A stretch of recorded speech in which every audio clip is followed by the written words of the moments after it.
दोस्तों आज हम लोग मुगल वंश के बारे में बात करेंगे। और दोस्तों आप लोगों को बता दूं कि मुगल वंश के बारे में इसके पिछले वीडियो में, जस्ट पिछले वीडियो में मैंने हुमायूं तक का आप लोग को इतिहास बता चुका है।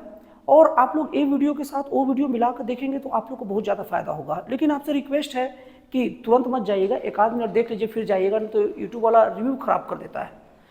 दोस्तों अब हम लोग बात करेंगे अकबर की। दोस्तों अकबर का शासन जानने से पहले हम लोग अकबर का थोड़ा जीवन परिचय जान लें। अकबर का जन्म 15 अक्टूबर 1542 को अमरकोट में हुआ। दोस्तों अकबर जब 14 साल का था तभी उसके पिता हुमायूं की मृत्यु हो गई पुस्तकालय की सीढ़ियों से गिरने पर। पिछले वीडियो में इसका वर्णन है। उसके बाद में अकबर के ऊपर उसके चाचा ने हमला कर दिया। उस वक्त अकबर का संरक्षक बैरम खां था, जिसने तुरंत अकबर की रक्षा की और बैरम खां ही अकबर को संभालता था। और 14 साल की उम्र में ही अकबर पानीपत का द्वितीय लड़ाई लड़ा।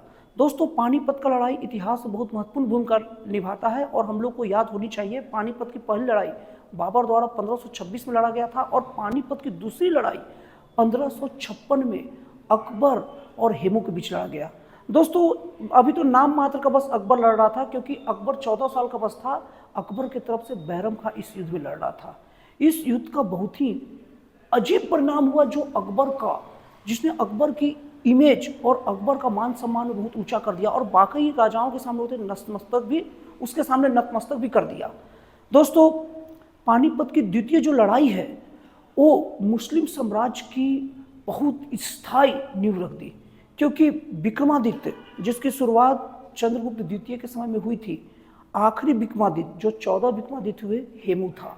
और पानीपत की द्वितीय लड़ाई में हेमू की हार और उसके आंख में तीर लगने की वजह से हेमू की तरफ के जो सैनिक हतोत्साहित होकर भागने लग जाते हैं और हेमू की मृत्यु हो जाती है। इस तरीके से 1556 में पानीपत की द्वितीय लड़ाई में विक्रमादित्य का पद भी समाप्त हो जाता है।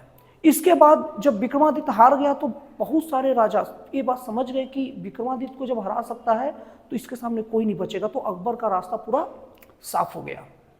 दोस्तों वैसे अगर अकबर की शिक्षा की बात की जाए तो अकबर पूरे मुगल शासकों क्या पूरे सल्तनत काल के शासकों में मिला दिया जाए, मतलब पूरे सुल्तानों और बादशाहों को मिलाकर बात किया जाए तो शायद सबसे कम पढ़ा लिखा अकबर ही था। लेकिन अकबर की शासन व्यवस्था बहुत उच्च क्वालिटी की रही हमेशा।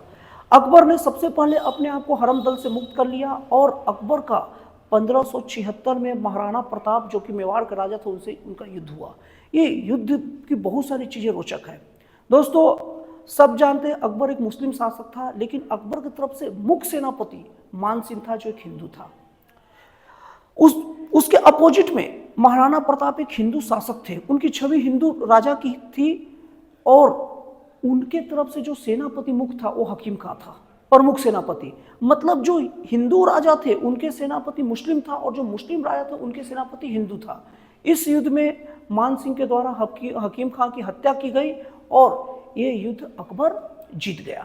दोस्तों अकबर ने अपने शासनकाल में हमेशा इस चीज का ध्यान रखा कि उसके शासन प्रशासन में किसी का धर्म आड़े ना आए। इसीलिए अकबर ने दीन इलाही धर्म की स्थापना की, जिसका प्रथम पुरोहित खुद अकबर था और दीन इलाही धर्म को स्वीकार करने वाला पहला राजा बीरबल हुआ।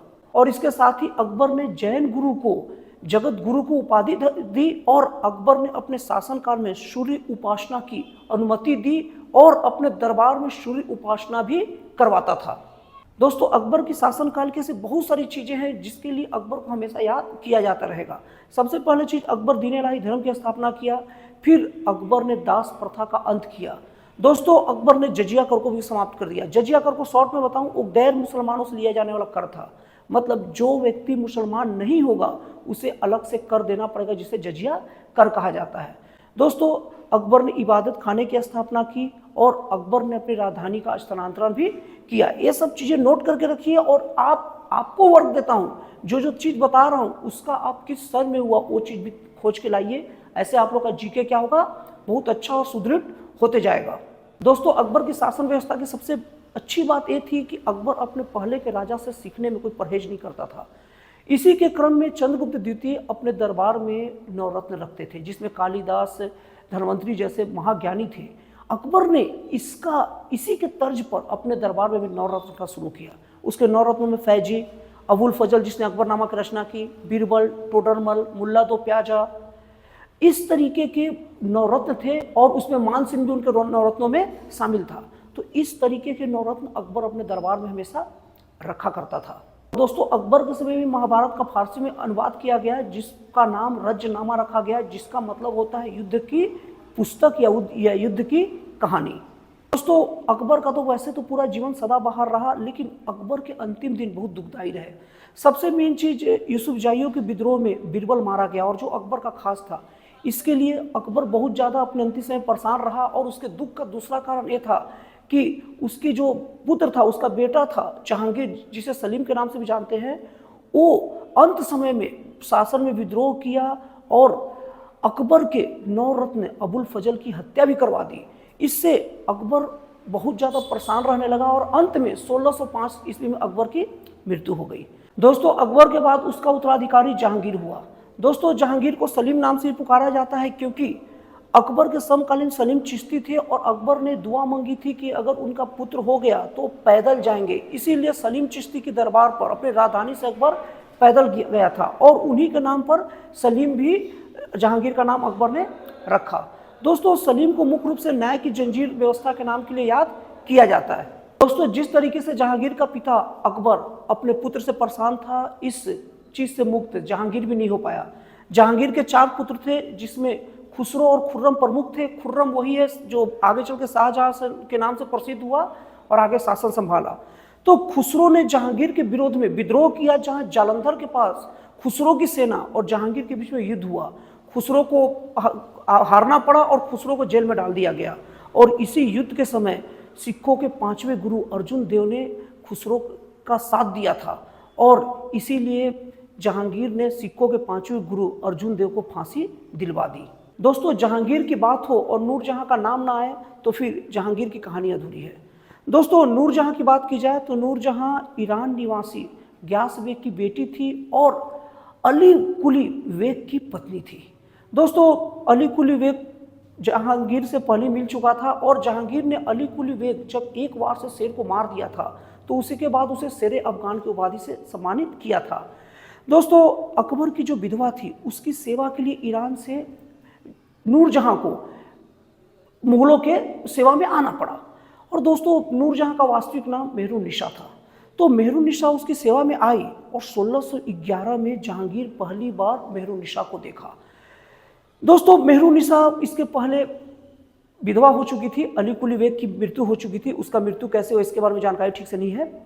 अब तो मेहरुन्निसा को जब 1611 में पहली बार देखा तो उसकी सुंदरता पर मुग्ध हो गया और उसने उससे शादी कर ली। इसके बाद मेहरुन्निसा के पिता को दीवान बनाया गया और मेहरुन्निसा की जो माँ असमत बेगम है उन्होंने गुलाब से इत्र बनाने की विधि को खोजा था। तो बहुत काम का चीज़ है, असमत बेगम जो मेहरुन्निसा मतलब नूरजहां की माँ थी वो गुलाब से इत्र बनाने की कला में माहिर थी और वही उसकी खोज की थी। दोस्तों महावत खान ने 1626 ईस्वी में झेलम नदी के किनारे जहांगीर, मेहरुन्निसा और उसके भाई को कैद कर लिया और ये महावत खां भी बाद में आएगा देखिएगा। और उसके बाद 1627 में जहांगीर की मृत्यु हो गई। इस तरीके से जहांगीर का शासनकाल समाप्त होता है और उसके बाद जहांगीर को शाहदरा जो लाहौर के पास है वहां पर उसे दफनाया गया। और दोस्तों जहांगीर की खास विशेषता ये भी है कि जहांगीर के काल में चित्रकला का बहुत विकास हुआ और जहांगीर के काल को चित्रकला का स्वर्ण काल कहा जाता है।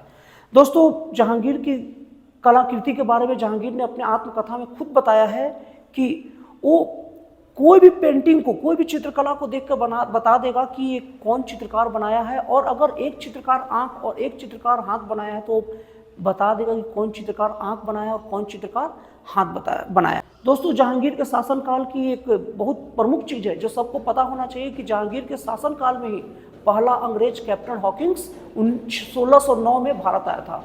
1609 में पहला अंग्रेज कैप्टन हॉकिंस जहांगीर के समय भारत आया था। दोस्तों अभी 2 प्रमुख शासक और बचे हैं मुगल साम्राज्य की, एक है शाहजहां और अगला है औरंगजेब।